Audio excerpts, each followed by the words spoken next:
ಸ್ನೇಹಿತರೆ, good choice Chandu ಚಾನಲ್ನ ಮತ್ತೊಂದು ವಿಡಿಯೋಗೆ ನಿಮಗೆಲ್ಲ ಪ್ರೀತಿಯ ಸ್ವಾಗತ. ಮಹಾಕುಂಭಮೇಳಕ್ಕೆ 7,500 ಕೋಟಿ ರು ಖರ್ಚು. ಉತ್ತರ ಪ್ರದೇಶ ಸರ್ಕಾರಕ್ಕೆ ಹರಿದು ಬರುವ ಲಾಭ ಎಷ್ಟು? ಹೌದು, ಉತ್ತರ ಪ್ರದೇಶ ಪ್ರಯಾಗ್ರಾಜ್ನಲ್ಲಿ ನಡೆಯುತ್ತಿರುವ ಮಹಾಕುಂಭಮೇಳ ಕೊನೆಯ ಘಟ್ಟ ತಲುಪಿದೆ. ಫೆಬ್ರವರಿ 26ರಂದು ಈ ಬೃಹತ್ ಧಾರ್ಮಿಕ ಕಾರ್ಯಕ್ರಮಕ್ಕೆ ವಿದ್ಯುಕ್ತವಾಗಿ ತೆರೆ ಬೀಳಲಿದೆ. ಇದುವರೆಗೆ ಸುಮಾರು 53 ಕೋಟಿ ಭಕ್ತರು ತ್ರಿವೇಣಿ ಸಂಗಮದಲ್ಲಿ ಸ್ನಾನ ಮಾಡಿದ್ದಾರೆ. ಕೊನೆಯ ದಿನ ಸಮೀಪಿಸುತ್ತಿದ್ದಂತೆ ಭಕ್ತರ ಸಂಖ್ಯೆ ಹೆಚ್ಚಾಗುವ ನಿರೀಕ್ಷೆ ಇದೆ. ಇದೀಗ ಮಹಾಕುಂಭಮೇಳದ ಬಗ್ಗೆ ಮಾತನಾಡಿದ ಉತ್ತರ ಪ್ರದೇಶದ ಮುಖ್ಯಮಂತ್ರಿ ಯೋಗಿ ಆದಿತ್ಯನಾಥ್ ಅವರು ಹಲವು ಅಚ್ಚರಿ ಸಂಗತಿಗಳನ್ನು ಬಹಿರಂಗಪಡಿಸಿದ್ದಾರೆ. ಮಹಾಕುಂಭವು ಲಕ್ಷಾಂತರ ಜನರಿಗೆ ಉದ್ಯೋಗವನ್ನು ಸೃಷ್ಟಿಸಿದೆ. ಇದು ಆದಾಯ ಹೆಚ್ಚಳ ಮತ್ತು ಉತ್ತರ ಪ್ರದೇಶದ ಆರ್ಥಿಕ ಬೆಳವಣಿಗೆಗೆ ಗಣನೀಯ ಕೊಡುಗೆ ನೀಡಿದೆ ಎಂದು ಬಣ್ಣಿಸಿದ್ದಾರೆ.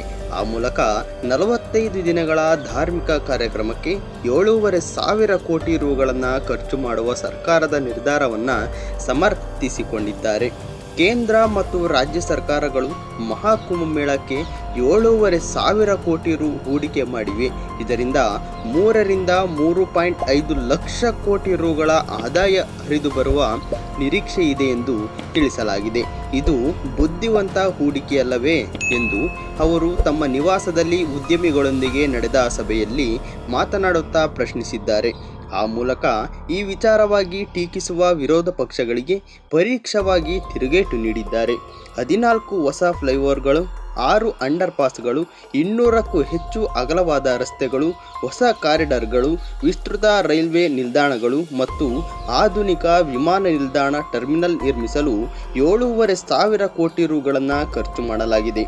ಹೆಚ್ಚುವರಿಯಾಗಿ ಕುಂಭಮೇಳದ ವ್ಯವಸ್ಥೆಗಳಿಗಾಗಿ 1,500 ಕೋಟಿ ರುಗಳನ್ನು ಮೀಸಲಿಡಲಾಗಿದೆ ಎಂದು ಅವರು ಹೇಳಿದ್ದಾರೆ. ಕುಂಭಮೇಳಕ್ಕೆ ಭೇಟಿ ನೀಡುವ ಯಾತ್ರಾರ್ಥಿಗಳು ಸಂಖ್ಯೆ 60 ಕೋಟಿ ತಲುಪಿದರೆ ರಾಜ್ಯದ GDP 3.25 ರಿಂದ 3.5 ಲಕ್ಷ ಕೋಟಿ ರುಗೆ ಏರಿಕೆಯಾಗಬಹುದು. ಇಲ್ಲಿಯವರೆಗೆ ಮಹಾಕುಂಭಮೇಳಕ್ಕೆ ಸುಮಾರು 53 ಕೋಟಿ ಜನರು ಭೇಟಿ ನೀಡಿದ್ದಾರೆ ಅಂತ ಯೋಗಿ ಆದಿತ್ಯನಾಥ್ ರವರು ತಿಳಿಸಿದ್ದಾರೆ. 2013ರಲ್ಲಿ ಪ್ರಯಾಗ್ರಾಜ್ನಲ್ಲಿ ನಡೆದ ಕುಂಭಮೇಳದಲ್ಲಿ 55 ದಿನಗಳ ಕಾಲ 12 ಕೋಟಿ ಭಕ್ತರು ಪಾಲ್ಗೊಂಡಿದ್ದರು. 2019ರಲ್ಲಿ ಅರ್ಧ ಕುಂಭಮೇಳ ನಡೆದಾಗ ಈ ಸಂಖ್ಯೆ ದ್ವಿಗುಣಗೊಂಡು 24 ಕೋಟಿ ಏರಿತು. ಈ ವರ್ಷ 36 ದಿನಗಳಲ್ಲಿ 53 ಕೋಟಿ ಭಕ್ತರು ಆಗಮಿಸಿದ್ದಾರೆ ಎಂದು ಯೋಗಿ ಅವರು ತಿಳಿಸಲಿದ್ದಾರೆ. 2013ರಲ್ಲಿ ಕುಂಭಮೇಳವನ್ನು 2,000 ಎಕರೆಯಲ್ಲಿ ನಡೆಸಲಾಗಿತ್ತು. ಈ ಬಾರಿ ಮೇಳವನ್ನು 10,000 ಎಕರೆಯಲ್ಲಿ ಸಜ್ಜುಗೊಳಿಸಲಾಗಿದೆ. 35 ದಿನಗಳಲ್ಲಿ 40 ವಾಡಿಕೆಯ ವಿಮಾನಗಳು ಮತ್ತು 700ಕ್ಕೂ ಹೆಚ್ಚು ಚಾರ್ಟರ್ಡ್ ವಿಮಾನಗಳು ಆಗಮಿಸಿವೆ.